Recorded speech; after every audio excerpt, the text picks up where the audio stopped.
देखिए, जो NEET paper हुआ है ये लाखों बच्चों के जीवन के साथ खिलवाड़ है, उनका कॉन्फिडेंस तोड़ा जा रहा है। और सबसे दुर्भाग्यवश क्या है बात पता है, 2 साल पहले 2024 में भी सेम घटनाएं हुई थी।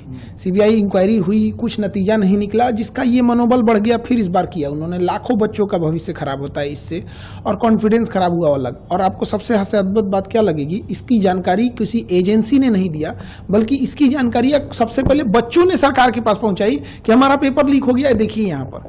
गवर्नमेंट की जो एजेंसी है उन्हें ये पता चलना चाहिए यहाँ पे। तो हमने जो एजेंसी को दे रखा है ये पेपर लीक, ये एग्जाम कराने के लिए, ये समझ में नहीं आता इन्हें पेपर कराने के लिए दिया गया या लीक कराने के लिए। एनटीए को दिया गया, नेशनल टेस्टिंग एजेंसी, उसका नाम होना चाहिए नेवर ट्रस्टेबल एजेंसी। मतलब आप समझिए 10 रुपए का बच्चों का जो डाइपर और पैम्पर्स आता है ना, हगीज उन सबों का, वो लीक नहीं होता, इनका पेपर लीक हो जाता है।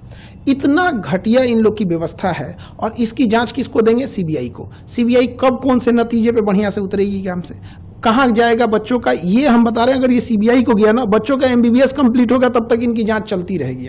सुप्रीम कोर्ट के किसी रिटायर्ड जज को इसका एक ऑब्जर्वर बनाना चाहिए, और एक टाइमलाइन के अंदर में कौन जिम्मेदार है उसको कड़ी सजा होनी चाहिए। अगर सजा नहीं होगी तो फिर आज राजस्थान केरल नाम आ रहा है, कल कोई और राज्य नाम आएगा यहाँ पे, बट अल्टीमेट बच्चों का भविष्य खराब हो जाएगा इससे। एकदम खिलवाड़ किए हैं। प्रधानमंत्री को इसमें व्यक्तिगत रूप से इन्वॉल्व होना चाहिए और कड़ी से कड़ी उन लोगों को सजा दिलाना चाहिए, और सुप्रीम कोर्ट को भी इसमें आगे आना चाहिए। देखिए, इसमें लॉस कहां होगा, जब कभी भी हिस्ट्री उठा के देखिए, जब भी पेपर लीक होता है तो अगला जो पेपर होता है वो एजेंसी दुश्मनी करके बनाती है। 2024 में पेपर लीक हुआ नीट का, उसके बाद क्या हुआ, बच्चों के जान निकाल दिया गया, इतना टफ बनाया। 1997 में लखनऊ से होता क्या है, आईआईटी जेईई का पेपर लीक होता है, उसके बाद जो टफ बनाया, जान निकाल देता है बच्चों का। 2015 में नीट न होके एआईपीएमटी जब होता था, तो जब पेपर लीक हुआ था उसके बाद इतना टफ बना देता है कि बच्चे अब डिप्रेशन में चले जाएंगे। यहाँ पे सोचिए उन बच्चों का क्या होगा जिनका 700 से प्लस नंबर आ रहा था, जिसका 650 आ रहा था। हर बच्चे का अपना एक स्ट्रेंथ होता है, कोई टॉपर होते हैं, कोई सिलेक्शन वाले होते हैं, कोई रैंकर्स होते हैं। तो जिनका सिलेक्शन इस बार हो रहा था, ऑफिशियल वेबसाइट से उन्होंने आंसर की मिला लिया था। अब बच्चे हम लोग के पास आ रहे हैं डिप्रेशन लेके। एक बच्चा था, इतना पढ़ने में बढ़िया था, उसकी मम्मी डेथ कर गई थी इसी जनवरी में। उसको हम लोगों ने इतना मोटिवेट किया कि बच्चे देखो पढ़ाई करो, अच्छी बात है, अगर अच्छा एग्जाम निकाल लोगे तो तुम्हारे सब कुछ घर की चीजें सही हो जाएगी। आज वो बच्चे को हम किस मुंह से जाएंगे वहां पे? आज वो पूछ रहा है हमारे ऑफिस में, हमारे पास हिम्मत नहीं है कि उसके सामने जाके कह सके, वो तो टूट जाएगा। और एनटीए को क्या समझ में आ रहा है? तो ऐसे बच्चों को, बहुत सारे ऐसे बच्चे, एनटीए कह रहा है कि हम दोबारा फॉर्म नहीं भरवाएंगे, दोबारा पैसे नहीं लेंगे, जो बच्चे रजिस्टर्ड किए थे उनका दोबारा एग्जाम ले लेंगे। एनटीए वाले लोग करोड़पति हैं, घर में बैठे हैं। ऐसे भी बच्चे हैं जो कर्ज लेके एग्जाम देने गए थे, जिनके पास 500 रुपया मायने रखता है। किसी के पिताजी सड़क पे ठेला लगा रहे हैं, उसके लिए सोचिए, उसको सेंटर उठा के फिर भेजिएगा 1500 किलोमीटर दूर, वो कैसे एग्जाम दे पाएगा?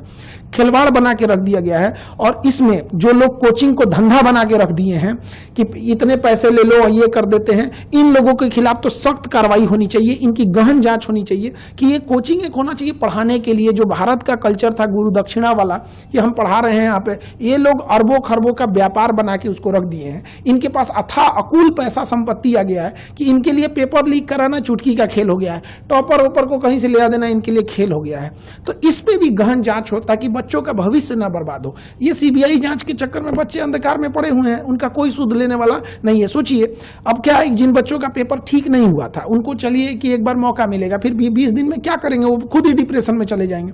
लेकिन जिनका अच्छा हो गया था, कई ऐसे बच्चे होते हैं, आप समझिए ध्यान से, लड़के जो होते हैं ना, लड़के वो अगर फेल हो जाए तो उन्हें दोबारा मौका मिलता है। लड़कियों का सोचिए, उनकी शादी करा दी जाती है। आप कभी किसी लड़की से जाके हॉस्टल में रह रही होगी ना, उससे पूछिएगा, उसको इस बात का डर होगा कि उसके कई का फोन आ गया होगा घर से, क्या पढ़ाई छुड़वा देंगे। ये दर्द वो नहीं समझ सकता। एनटीए के लिए केवल एक पेपर लीक है, किसी के लिए पूरी जिंदगी है। ये वो तकलीफ नहीं समझ सकते। यहाँ पे कोई कर्जा लेके आया होगा, किसी जब यहाँ से बच्चे पढ़ने आते हैं तो उनके घर से गार्जियन ये बोल देते हैं कि तुम्हें हम 1 साल के लिए भेज रहे हैं, 2 महीने के लिए भेज रहे हैं। इतनी तकलीफ होती है। केवल एक पेपर लीक नहीं है।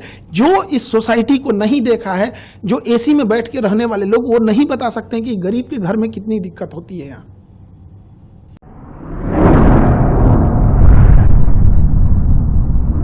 अतराफ टीवी, हर बात सच के साथ।